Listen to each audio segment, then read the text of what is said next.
तो hi everyone, कैसे हैं आप सभी। तो guys finally SBI clerk mains exam का डे 1 के शिफ्ट 1 2 दोनों कंप्लीट हो चुके हैं और हम एक बहुत ही डिटेल्ड एनालिसिस के साथ अब तैयार हैं। ठीक है भाई, सबसे पहले बात कर लेते हैं भाई एग्जाम का जो सीक्वेंस है वो क्या है। भाई सबसे पहले खुल रहा है हमारा जीए, फिर आता है हमारा इंग्लिश, फिर आता है हमारा क्वांट और फिर आता है हमारा रीजनिंग। ठीक है, अब यहाँ सबसे बड़ा प्रॉब्लम क्या है भाई, सबसे पहला सेक्शन जो हमने बिल्कुल नहीं पढ़ा था या सबसे कम पढ़ा था वो हमारा सबसे पहला खुल गया। मतलब डीमोटिवेशन का लेवल यहाँ पे इतना ज्यादा था स्टूडेंट्स ने, फिर बोल रहे थे भैया जीए में क्वेश्चन देखते देखते। अब जीए की खासियत थी भाई, क्वेश्चन देखने में ऐसा लग रहा था यार तो पढ़ा हुआ है, मतलब क्वेश्चन डुएबल लग रहा था, पर उसमें जो चीजें पूछी गई वो पूछी गई बहुत ज्यादा इन डेप्थ, मतलब बहुत ही अंदर की चीजें पूछ रहे थे। क्वेश्चन पढ़ने में तो लग रहा था कभी ना कभी ये न्यूज बनी है, कभी ना कभी तो पढ़ी है, या तो मॉक टेस्ट में या तैयारी के टाइम, पर क्वेश्चन बन नहीं रहे थे बिकॉज क्वेश्चन इन डेप्थ पूछे गए थे। पर इस वजह से जो हमारे जीए के नंबर ऑफ अटेम्प्ट्स वो काफी कम, मतलब ओवरऑल बात करें भाई चारों सेक्शन के बुला ले सबसे कम अटेम्प्ट स्टूडेंट्स के जीए में है।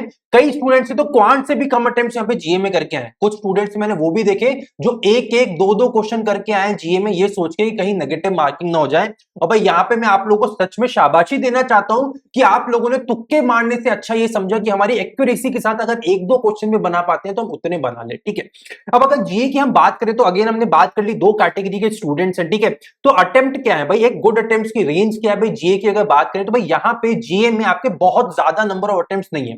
30+ वाले स्टूडेंट्स मुझे बहुत ही कम देखने को मिले, और उसमें भी जो देखने को मिले हैं भाई उसमें भी मैक्सिमम बच्चे कह रहे हैं भैया किसी के 8 गलत हैं, किसी के 10 गलत हैं, किसी के 7 गलत है, मतलब नेगेटिव मार्किंग बहुत ज्यादा होने वाली है 30+ वाले स्टूडेंट्स की। ठीक है, एक एवरेज गुड अटेम्प्ट्स कितना है जीए में, तो भाई एवरेज गुड अटेम्प्ट्स अगर आपकी ठीक ठाक तैयारी थी, आपने आखिरी के 15-20 दिन तैयारी करी होगी जीके की लग के, तब भाई आपके नंबर ऑफ अटेम्प्ट्स आएंगे अराउंड 15 से 16 की रेंज में। ठीक है, एक एवरेज गुड अटेम्प्ट्स की बात कर रहा हूं। अब अगर आप पहले से तैयारी करते आ रहे थे, आपकी मतलब ठीक ठाक अच्छे लेवल की तैयारी थी, तब आपके 20 के आसपास से गुड अटेम्प्ट्स हो सकते हैं। ठीक है, मतलब 15-16 से लेके 20 तक के अटेम्प्ट्स आपके गुड अटेम्प्ट्स हो सकते हैं। अब ये तैयारी के हिसाब से, मतलब अगर आपने बिल्कुल ही जीए नहीं पढ़ा था, बिल्कुल जीए छोड़ के ही चले गए थे, तो भाई एक दो नंबर वाले जो कैटेगरी हो सकता है आप ही उसमें हो। पर एवरेज स्टूडेंट 15-16 से लेके 20 तक की रेंज में करके आए, और अगर पेपर बहुत ही आपका खराब भी हुआ होगा भाई तब भी मैं मान के चलता हूं आप लोग 12 से 15 की रेंज में तो क्वेश्चन बना के आए ही होंगे।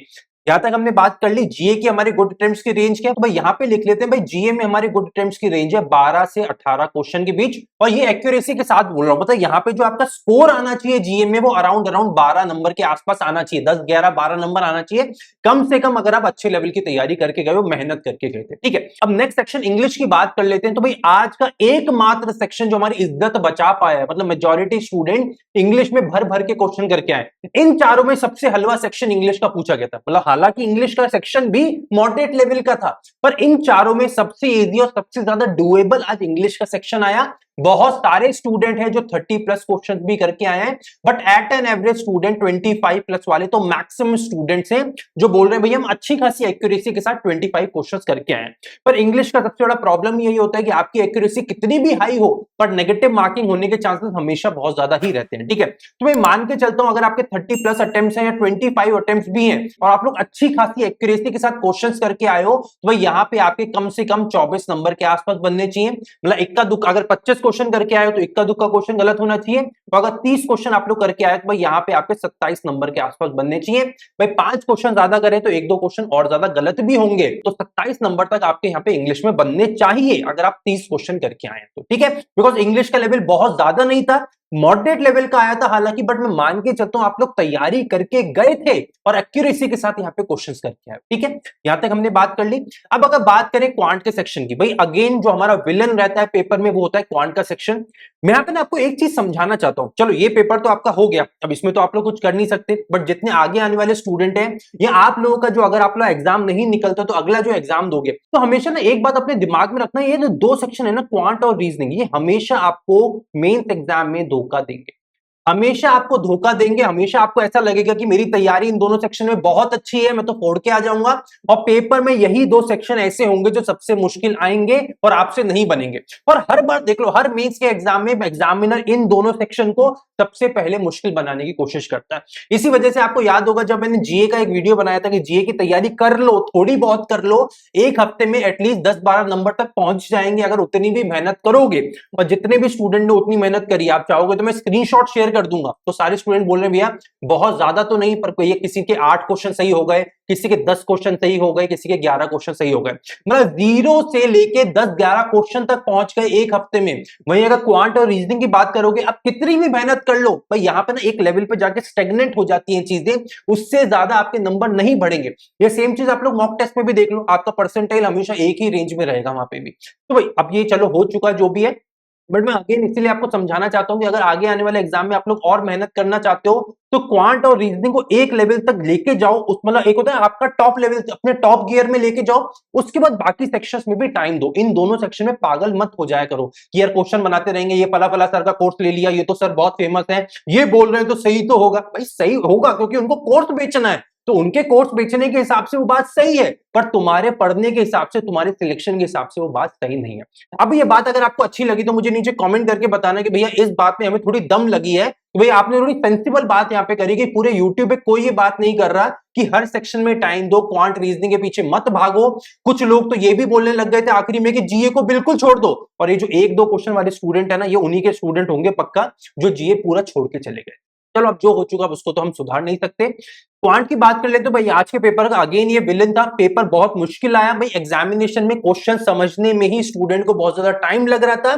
सिंप्लीफिकेशन के क्वेश्चन आए पर वो आखिरी में रखे हुए थे तो मैक्सिमम स्टूडेंट देख ही नहीं पाए, मतलब उन्होंने पहले के सारे क्वेश्चन में एक माथापच्ची कर ली। मैं हमेशा बोलता हूं मेंस एग्जाम में एक टेक्निक होती है, उसको बोलते हैं राउंड रॉबिन टेक्निक।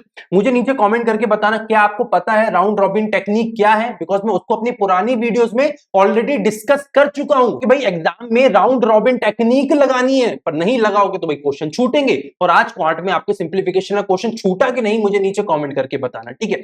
क्वांट में क्या हुआ भाई, आज का हो गया हमारा वो होता है ना एक वो बिल्कुल ही विलन टाइप की चीज हो गई, बल हमारे यहाँ पे हमें जख्मी कर दिया क्वांट ने। और क्वांट में जहां हम सोच के गए थे हम 25 क्वेश्चन बना लेंगे, 30 क्वेश्चन बना लेंगे, बात बैठ गई है 12 से 15 क्वेश्चन की रेंज में। इससे ज्यादा क्वेश्चन वाले स्टूडेंट बहुत ही कम है, इससे कम वाले बहुत ज्यादा है भाई। बहुत सारे स्टूडेंट जो 8-9 से लेके 10-11 की रेंज में क्वेश्चन बना के आ गए हैं, पर 12-13 वाले एवरेज है, और इससे ज्यादा वाले स्टूडेंट बहुत ही कम है, ठीक है। मतलब इससे ज्यादा वाले तो ऑब्वियसली होंगे भाई, हो सकता है कोई 50 में से 45 क्वेश्चन में बना के आ गया हो क्वांट में भाई, इसका भी कोई मतलब पता नहीं, हो सकता है 45-40 वाले भी हो, पर एट एन एवरेज 12 से 15 की रेंज में है। और अगर आपका पेपर बहुत अच्छा गया है भाई आज क्वांट का, तो मैं मान के चलता हूं 19 के आसपास आप लोग अटेम्प्ट्स करके आए होंगे। ओवरऑल बात करें तो क्वांट का पेपर मुश्किल आया, ऑल इन ऑल सबसे ज्यादा मुश्किल इस पेपर में जीए का सेक्शन था, उसके बाद क्वांट का सेक्शन था, फिर रीजनिंग का सेक्शन था, फिर इंग्लिश का सेक्शन, ठीक है। यहाँ पे क्वांट में आपके नंबर ऑफ अटेम्प्ट्स तो भाई 19 के आसपास होने चाहिए, 12 से 19 की गुड रेंज है। यहाँ पे आपके ओवरऑल जो अटेम्प्ट्स के बाद अगर स्कोर की बात करें तो क्वांट में आपको एट एन एवरेज आज के हिसाब से बता के चलूं मैं तो यहाँ पे आपका स्कोर अराउंड 15 नंबर का होना चाहिए अगर आप क्वांट में अच्छे से मेहनत करके गए हो, ठीक है। यहां तक हम की बात हो गई। और अब फाइनली अगर हम रीजनिंग की बात करें तो भाई देखो रीजनिंग का पेपर आज doable, doable in the sense कि अगर हम दिमाग से जाके क्वेश्चन बनाने लग जाते हैं ना तो क्वेश्चन बन रहे थे, पर स्टूडेंट कहां फंसे भाई, स्टूडेंट आज फंस गए इनपुट आउटपुट के क्वेश्चन में, स्टूडेंट फंस गए आज हाई लेवल के पजल्स में। भाई जब तुम्हें पता है कि ये क्वेश्चन फंसाने के लिए ही रखा जाता है तो इनसे बच के भी तो चला जा सकता था।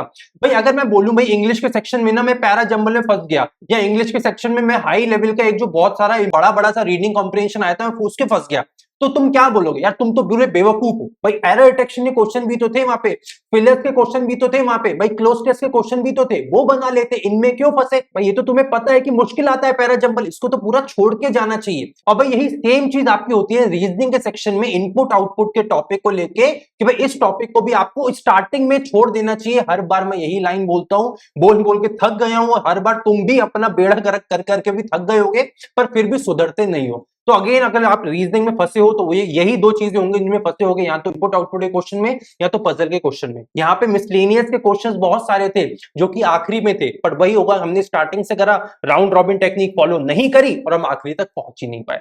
इस वजह से अगर आपका रीजनिंग का पेपर खराब भी हुआ होगा ना, तब भी खराब के हिसाब से भी बहुत कम नंबर ऑफ अटेम्प्ट तो नहीं होंगे, बट यहाँ पे फिर भी जो खराब हुआ है तो भाई आपके नंबर ऑफ अटेम्प्ट गए हैं 15 से 18 की रेंज में, खराब की बात कर रहा हूं। पर अगर आपका पेपर अच्छा गया तो भाई 25 प्लस वाले स्टूडेंट भी मैंने बहुत देखे हैं, बट एट एन एवरेज अगर मैं बात करूं तो यहाँ पे 20-21 के आसपास के गुड अटेम्प्ट्स हम मान के चलते हैं। अगर आपका रीजनिंग ठीक ठाक गया, अगर खराब हुआ है तो 15 से 18 की रेंज, अगर अच्छा हुआ है तो 25 से ज्यादा बट एट एन एवरेज आपके 20 के आसपास रीजनिंग के अटेम्प्ट्स बनने चाहिए थे, ठीक है।